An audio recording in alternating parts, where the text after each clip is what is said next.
ये students previous हम 2 types के गुडविल पढ़ चुके हैं. अब हमारी थर्ड गुडविल है goodwill is raised at its full value and written off. आप इस केस को तब तक नहीं करेंगे जब तक क्वेश्चन में क्लियरली मेंशन ना हो कि आपको गुडविल रेज्ड और रिटर्न ऑफ करनी है.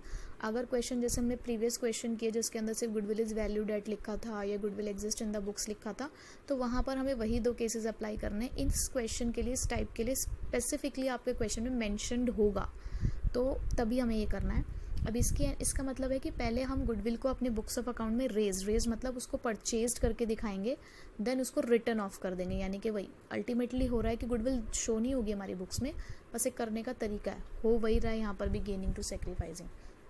तो इस केस में 2 एंट्री होती हैं. पहले goodwill to old partners capital account. Old बोलूँ या ऑल बोलूँ एक ही बात है, यानी कि सभी आएंगे इसके अंदर. देन क्योंकि ओल्ड पार्टनर है तो ओल्ड रेशो में. फिर उसके बाद एक सेकेंड एंट्री आपको करनी है न्यू और कंटिन्यूइंग पार्टनर, यानी कि जिनकी न्यू रेशो गिवन होगी to goodwill account. Same amount return off कर देना है न्यू रेशो में. ओके, एग्जाम्पल के साथ देखते हैं. अमित, अमृत, अखिल पार्टनर्स है फर्म के अंदर, शेयर कर रहे हैं प्रॉफिट और लॉस 3:2 में. अखिल की रिटायरमेंट हुई है, यानी कि इस थर्ड पार्टनर की 1/6 शेयर है जिसका.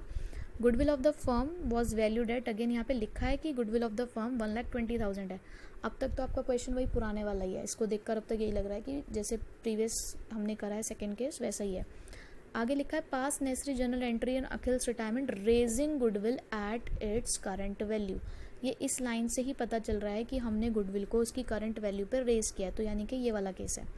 तो अब यहाँ पर सबसे पहले गुडविल कितने की थी, 1,20,000 की पूरी गुडविल रेज करी, और ओल्ड रेशो में ओल्ड पार्टनर्स में यानी कि 3:2:1 में हमने उसको डिवाइड कर दिया. देन उसी गुडविल को अब कंटिन्यूइंग पार्टनर कौन से बचे, क्योंकि अखिल तो चला गया, तो बचे अमित और अमृत. तो अमित और अमृत की न्यू रेशो कौन सी बनी, अब यहाँ पे न्यू रेशो तो दे नहीं रखी, तो अखिल का हमने शेयर हाइड किया, बची 3:2. तो Amrit capital account, Amit capital account to goodwill account, 1,20,000 को 3:2 यानी कि न्यू रेशो में हमने डिवाइड कर दिया.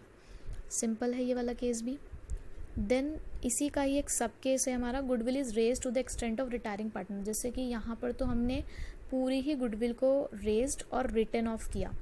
नेक्स्ट केस के अंदर हम सिर्फ उतनी ही गुडविल को रेज्ड और रिटर्न ऑफ करेंगे जितना रिटायरिंग पार्टनर का शेयर होगा. एंट्री सेम रहेगी, वही गुडविल. अब यहाँ पे ऑल पार्टनर की जगह रिटायरिंग पार्टनर आ जाएगा और यहाँ पर gaining partners capital account to goodwill. देखो ज़रा, इसको भी इलिस्ट्रेशन से ज़्यादा अच्छे से समझ पाओगे. ABC पार्टनर है फर्म के अंदर, शेयर करते हैं प्रॉफिट और लॉस 3:2:1 के अंदर. C रिटायर हो रहा है 1 अप्रैल को. पूरी फर्म की गुडविल 1,80,000 है. प्रीवियस जैसा क्वेश्चन ही है. जनरल एंट्री पास करनी है raising the goodwill for retiring partner share in current value of goodwill.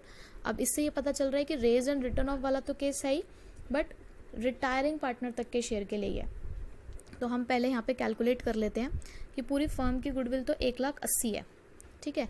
Retiring partner की गुडविल 1,80,000 और रिटायर हुआ था C, तो C का शेयर 1/6 30,000.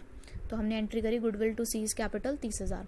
उसके बाद हमने गेनिंग पार्टनर्स हमें चाहिए, तो C का शेयर हाइड किया, 3 बची. गेनिंग पार्टनर A और B हैं, तो A is capital, B is capital to goodwill वही 30,000 3:2 में बांट दिया, ठीक है. तो ये यहाँ तक हमारे गुडविल के केसेस ख़त्म हो चुके हैं.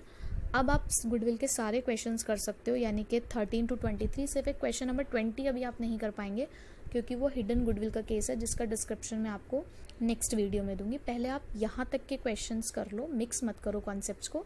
यहाँ तक के क्वेश्चन सॉल्व करो, फिर उसके बाद हिडन गुडविल का हम क्वेश्चन सॉल्व करेंगे नेक्स्ट वीडियो में.